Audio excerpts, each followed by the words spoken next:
आई तुम्ही शेजारणीकडनं पीठ आणता, मग जसं तिला शेजारणीकडनं पीठ आणलंय तसं तिला नेऊन देता का नाही? का नाही देत? हो म्हणा की, प्रश्नाचे उत्तर द्या.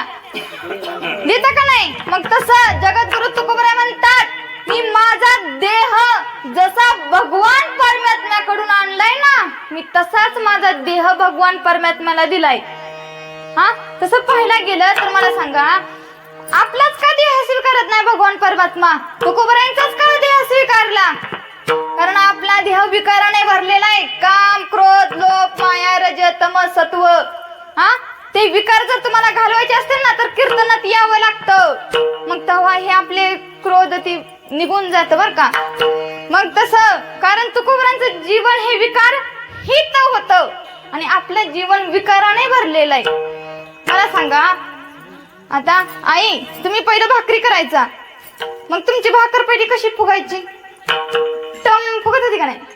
पण आता ते ह्यांची भाकर फुगत नाही, हे 4 दिवस फुगती टम. मग मला सांगा, भगवान परमात्मा कसा देह स्वीकारण आपला?